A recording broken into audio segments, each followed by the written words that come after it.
नमस्कार दोस्तों, मेरा नाम है नितिन दशोरा और आप देख रहे हैं बंधन टीवी।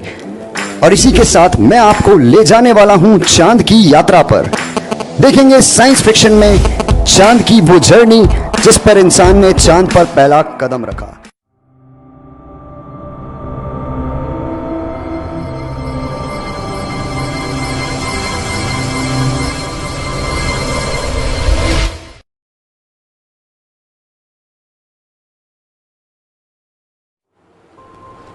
जुलाई 1969, 50 साल पहले एक अमेरिकाई था जो चांद पर इंसानों को भेजने में सफल रहा। इससे पहले बहुत से देश और खुद अमेरिका इसमें असफल रह चुके थे। 20 जुलाई 1969 को इतिहास के पन्नों में यह दिन दर्ज हुआ। इस मिशन के टेक्नीशियन लैरी हैक ने इंटरव्यू में कहा कि आज भी वो पल उनकी आंखों के सामने वैसा का वैसा ही है जैसा 50 साल पहले था। चंद्रमा की ओर पहला सफलतापूर्वक मानवीय मिशन अपोलो 11 यान के जरिए किया गया था, जिसमें चांद पर पहुंचने वाले पहले व्यक्ति नील आर्मस्ट्रांग और एडविन एल्ड्रिन को चांद की सतह पर पहुंचाया गया। यह अभियान अपोलो अभियान की 5वीं और चंद्रमा पर जाने की 3री असफल उड़ान बनी।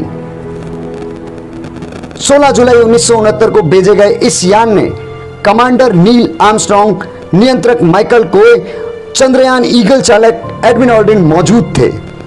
20 जुलाई 1969 को नील आर्मस्ट्रांग और एडविन ऑल्ड्रिन चांद पर अपना पहला कदम रखने वाले इंसान बने और उन लोगों ने उस दौर में अमेरिका के राष्ट्रपति फिक्सन का इंसानों को चांद पर भेजने का सपना पूरा किया। इस घटना को 20वीं सदी की हुई घटनाओं में से सबसे बड़ी घटना माना जाता है। इस प्रक्षेपण को करीब 10 लाख लोगों ने राजमार्ग और प्रक्षेपण केंद्र के करीब समुद्र तटों से देखा था और करीब 60 करोड़ लोगों ने इसे ऐतिहासिक घटना को टीवी पर देखा था। अपोलो 11 अंतरिक्ष यान को सेंट्रल 5 रॉकेट की सहायता से 16 जुलाई 1969 को सुबह के 9:32 पर केनेडी स्पेस स्टेशन से भेजा गया। सिर्फ 12 मिनट में ही यह पृथ्वी की कक्षा में प्रवेश कर गया और पृथ्वी का एक चक्कर लगने के बाद इसे आईबीपी नाम के रॉकेट ने उस चंद्रमा के कक्ष में डाल दिया। इसके ठीक 30 मिनट बाद सेंट्रल 5 अंतरिक्ष यान रॉकेट के आखिरी चरण से अलग होकर ईगल को लेकर चंद्रमा की तरफ अपने आगे मिशन पर बढ़ने लगा।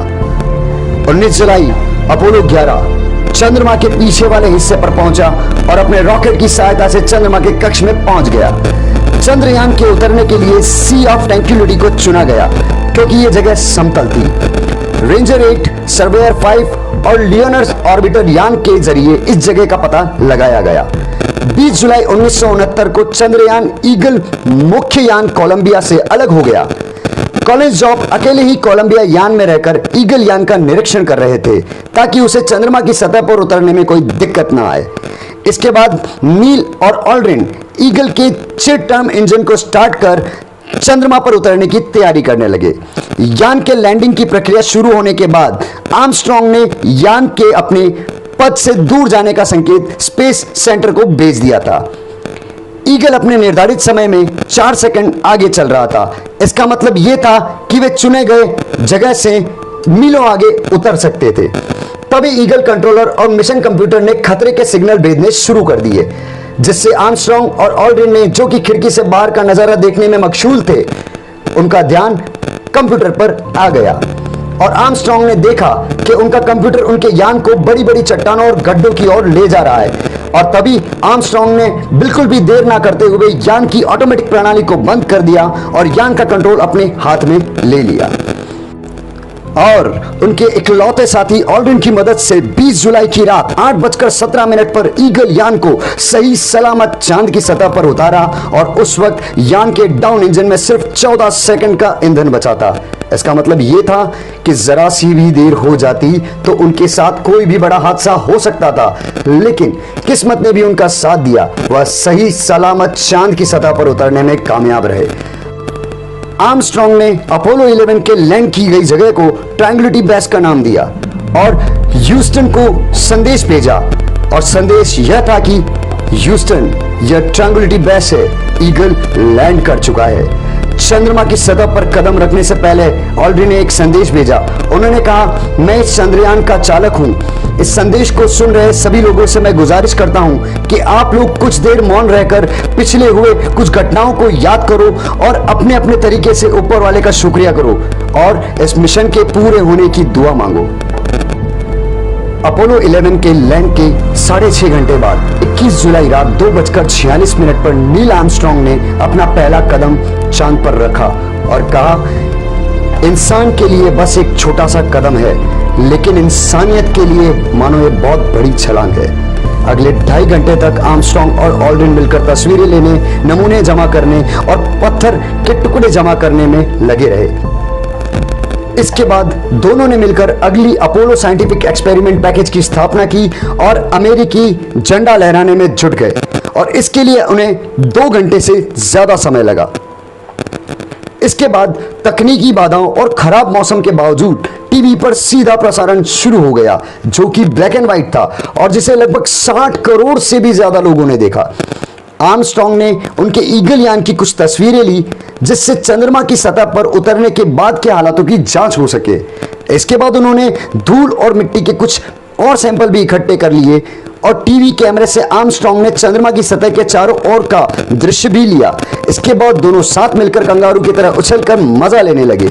उन्होंने बाद में यह भी बताया कि वहां की मिट्टी काफी फिसलन वाली है और एकदम पाउडर की तरह बारीक थी, जिससे उन्हें चलने में भी काफी दिक्कतें आई थी। इसके बाद दोनों ने मिलकर अमेरिकी झंडा लहराना और अमेरिकी राष्ट्रपति निक्सन से फोन पर बात की। यान में ऑल्ड्रिन पहले वापस आए।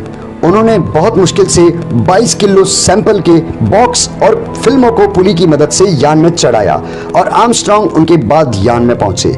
उन्होंने चांद की सतह पर बहुत सारे उपकरण, अमेरिकी झंडा और एक प्लेट जिस पर पृथ्वी का चित्र, यात्री और अमेरिकी राष्ट्रपति का सिग्नेचर और एक वाक्य लिखा था, उसे वहीं पर छोड़ दिया। ईगल के कोलंबिया से वापस जुड़ने के बाद पृथ्वी की ओर उनका सफर फिर से शुरू हो गया। अब 24 जुलाई अपोलो 11 सही सलामत पृथ्वी पर आ गया। यान प्रशांत महासागर में जा गिरा और जिसे वीएसएस शिप ने वहां से उठाया। उन अंतरिक्ष यात्रियों के स्वागत के लिए अमेरिकी राष्ट्रपति निक्सन खुद वहां मौजूद थे। उस शाम उनके सम्मान के लिए एक पार्टी भी रखी गई, जिसमें अमेरिकी कांग्रेस के कुछ सदस्य, 44 गवर्नर और 83 देशों के राजदूत और भी कई बड़े बड़े लोग मौजूद थे। और उन अंतरिक्ष यात्रियों को अमेरिका का सबसे बड़ा सम्मान प्रेसिडेंशियल मेडल ऑफ फ्रीडम से नवाजा गया और ये रातों रात पूरी दुनिया में मशहूर हो गए। इसके बाद ये यात्री पूरी दुनिया में शांति का संदेश देने के लिए निकल गए और उन्होंने करीब 24 देशों की यात्रा की और करीब 10 करोड़ लोगों से भी ज्यादा लोगों से मुलाकात हुई। इनका नाम इतिहास के पन्नों पर स्वर्ण अक्षरों में लिखा जाएगा। जब तक ये दुनिया कायम है, इनका नाम और कारनामा पूरी दुनिया याद रखेगी। अगर आपको हमारा वीडियो पसंद आया हो तो लाइक करें, कमेंट करें, शेयर करें और चैनल को सब्सक्राइब करना ना भूलें, ताकि हम आप तक आगे भी ये वीडियो पहुंचाते रहें। धन्यवाद।